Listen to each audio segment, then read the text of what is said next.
ಅಸಮಾನತೆ ವ್ಯವಸ್ಥೆ ಇರುವುದನ್ನು ನಮ್ಮ ಆರ್ ಎಸ್ ಎಸ್ದವರು ಒಪ್ಪೋದು ಹೋಗೋದ್ರಿಂದಾಗಿ ಇವತ್ತು ಪ್ರಿಯಾಂಕಾ ಖರ್ಗೆ ಅವರಂಥವರು ಮಲ್ಲಿಕಾರ್ಜುನ ಖರ್ಗೆ ಅವರಂಥವರು ರಾಹುಲ್ ಗಾಂಧಿ ಅಂಥವರು ಅದನ್ನು ತೀವ್ರವಾಗಿ ಪ್ರತಿಭಟನೆ ಮಾಡುವಂಥ ಒಂದು ಶಕ್ತಿಯನ್ನು ಬೆಳೆಸ್ಕೊಳ್ಳಿಕ್ಕಿದ್ದಾರೆ. ಇದು ಪ್ರಜಾಪ್ರಭುತ್ವ ದೃಷ್ಟಿಯಿಂದ ಒಳ್ಳೆಯದನ್ನ.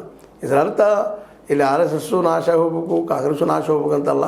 ಹೊಸ ವಿಚಾರ ಬರಲಿ, ನಾವು ಬುದ್ಧಿವಂತರಾಗಲಿ, ಭಾಳ ಬುದ್ಧಿವಂತರಾಗಿ ಇವತ್ತು ಅಮೇರಿಕ ಹೋಗಿ ಇರಾನ್ ಜೊತೆ ಜಗಳತಾನೆ ಅಂತಂದ್ರೆ ಹಂಗೆ ಆಗೋದು ನಮ್ಮ ಡೆವಲಪ್ಮೆಂಟು, ನಮ್ಮ ಏಳಿಗೆನಾಗಲಿ ಜೊತೆ ಅವ್ರವ್ರ ದೇಶದಲ್ಲಿ ಅವರು ಏಳಿಗೆ ಆಗಲಿ ವಿನ ಯುದ್ಧದಂಥ ಪಾಪದ ಕೆಲಸ ಆಗಬಾರ್ದು, ಸಾವು ನೋವಿನ ಕೆಲಸ ಆಗಬಾರ್ದು.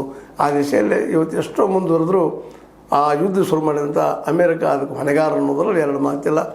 ಈಗ ಮಾಡೋಣ ಆ ಮತ್ತು ಬೇರೆ ಮುಂದೆ ಹೊಗಳೋಣ. ಒಳ್ಳೆಯ ಬುದ್ಧಿವಂತರ ದೇಶ, ಶಾಣ್ಯರ ದೇಶ, ವೈಜ್ಞಾನಿಕ ದೇಶ, ತಿಳುಕಿದ ದೇಶ, ವ್ಯಾಪಾರಿ ದೇಶ. ಇವತ್ತು ತನ್ನ ವ್ಯಾಪಾರ ಲಾಭಕ್ಕಾಗಿ ಇಡೀ ವಿಶ್ವವನ್ನು ಇವತ್ತು ಯುದ್ಧಕ್ಕೆ ತಂದಿಳಿಸ್ತು ಅಮೇರಿಕ.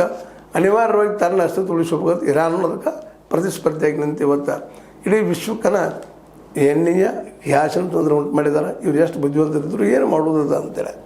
ಅದಕ್ಕಾಗಿ ಕೇವಲ ನಾವು ಧರ್ಮಲಂಡರನ್ನು ಅಥವಾ ಧಾರ್ಮಿಕ ವ್ಯಕ್ತಿಗಳನ್ನ ಟೀಕೆ ಮಾಡೋಕ್ಕಿಂತಲೂ ಅವರನ್ನು ಪರಿವರ್ತನೆ ಆಗುವಂಥ ಒಂದು ವ್ಯವಸ್ಥೆ ತರಲಿಕ್ಕೆ ಸಾಧ್ಯ ಇದೆ ಅನ್ನೋಂಥ ದಿಶೆಯಲ್ಲೇ ಪ್ರಿಯಾಂಕಾ ಖರ್ಗೆ ಅಂತವರು, ರಾಹುಲ್ ಗಾಂಧಿ ಅಂತವ್ರು ವಿಚಾರ ಮಾಡಬೇಕು. ಆ ದಿಶೆಯಲ್ಲಿ ಚರ್ಚೆಗಳು ಆಗ್ತಾ ಇರಬೇಕು. ಮೇಲೆ ಚರ್ಚೆನ ಪರಿಹಾರಗಳು ಉತ್ತಮವಾದದ್ದು, ಯುದ್ಧ ಅಲ್ಲ ಅನ್ನೋದನ್ನು ಈ ಸಂದರ್ಭದಲ್ಲಿ ಹೇಳ್ತಾ ಪ್ರಿಯಾಂಕಾ ಖರ್ಗೆ ಅವರು ಒಳ್ಳೆಯ ವಿಚಾರನ ಎತ್ತಿದ್ದಾರೆ. ಅದಕ್ಕೆ ಆರ್ ಎಸ್ ಎಸ್ನವರು ಕೋರ್ಟ್ ಮೂಲಕ ಅವರನ್ನು ಹೌದಪ್ಪ ವಿಶ್ವ ಸರ್ಪ ನಾವು ಹೇಗೆ ಅನ್ನೋದನ್ನು ಪ್ರೂವ್ ಮಾಡ್ಸಕತ್ತೀರಿ. ಇಲ್ಲಾಂದ್ರೆ ಅವ್ರು ಶಿಕ್ಷೆ ಸಿಗೋಂಗೆ ಮಾಡಿರಿ, ಏನು ತಪ್ಪದ.